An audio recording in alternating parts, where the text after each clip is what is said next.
Could you state your name for us? Yeah, I'm James Roth. I work for the University of Delaware. I'm with their Department of Physics and Astronomy, and we're responsible for the ice top portion of the IceCube neutrino detector. And so what does that entail? Well, the ice top is the surface of the ray of the IceCube neutrino detector, and while the main project drills holes down the 2,400 meters, for every hole they drill we put 2 tanks at the surface that we freeze perfectly clear blocks of ice with the same detector modules on it, and that detects the background cosmic ray air shower above the detector. Okay. And do you have any advice for Casey, this being his first trip to the South Pole? Just come down ready to work, and I think he'll have a lot of fun.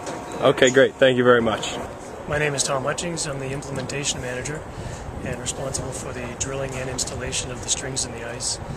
Advice for someone going down their first season would be to listen to the people who have been there before many times, and be prepared for long days and hard work. I'm Tom Ham. I'm the deployment manager for IceCube. I'm responsible for the teams that put the cables in the ice and actually install the DOMs on the cables.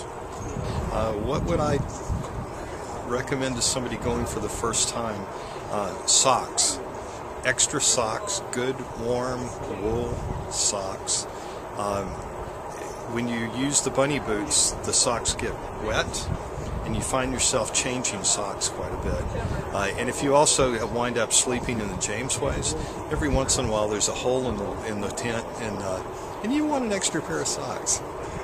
My name is Laura Gladstone. I'm a grad student here at University of Wisconsin-Madison. And with IceCube, I'm being a DOM tester. This is a DOM. It's the basic unit of our detector. The action part of the DOM is, this is the main dome of the phototube. So a phototube is like a light bulb in reverse. You get light that hits it, and you get an electrical signal out. So you can just see the surface of it. There's some gel that connects it to the glass so that you don't have to worry about reflection and refraction at the interface. And there's this cage that stops magnetic fields from interfering with the electron reaching the middle. So right in the middle there, that's where the electron has to reach. It has to jump from the surface of the DOM here, from the surface of the phototube, up into the middle tube. So once it goes from there, so the phototube goes right up through the middle, and this top board here controls the high voltage of the phototube. So that's where the signal first comes out.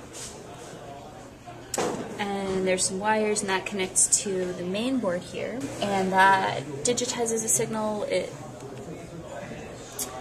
figures out if it's interesting in ways that we've already defined. And finally, there's this middle board here. We call that the flasher board because it flashes. It has LEDs on the side. There's one on top, one on bottom here, top and bottom, and there's 6 pairs, and we use that to calibrate the detector. If we get one DOM to flash, then we can look in the other DOMs and see if it sees the signal, how strong it is, what the timing's like, and that gives us another tool for understanding our detector.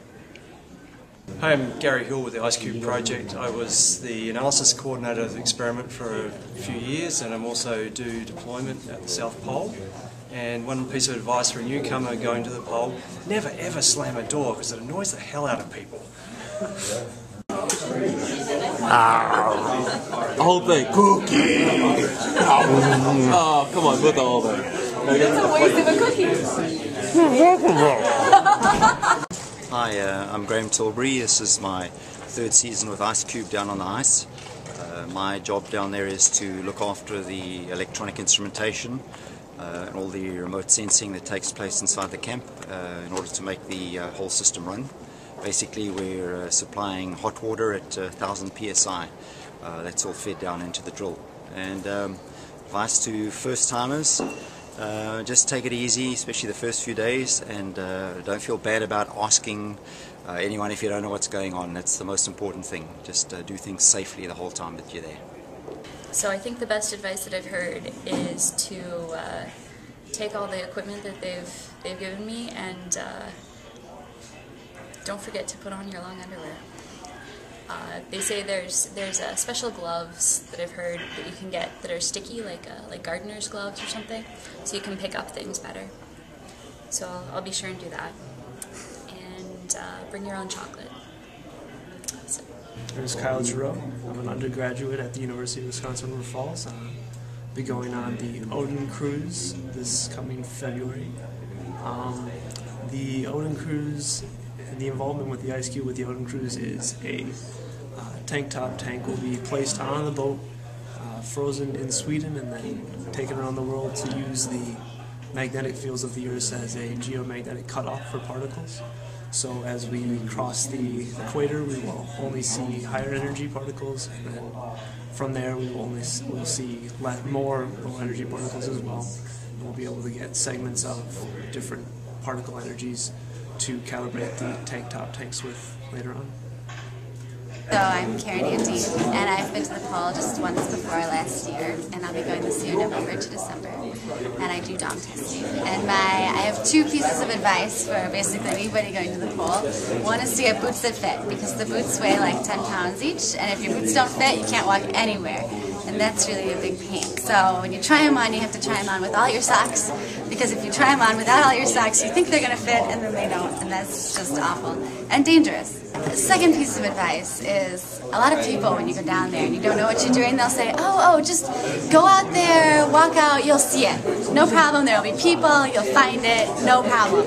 And everyone says this. I think probably at least 10 people gave me directions like this. And that's totally bogus, because inevitably you go out there, there's nobody there, you have no idea what you're looking for, it doesn't work at all. So what you really need to do is when that person says, you'll see it, it's fine, no problem, you have to say, no, I'm not going to see it. What does it look like?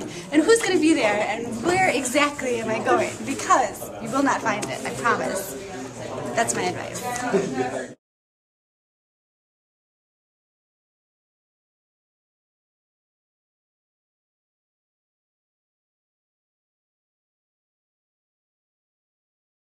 You ain't no nerd.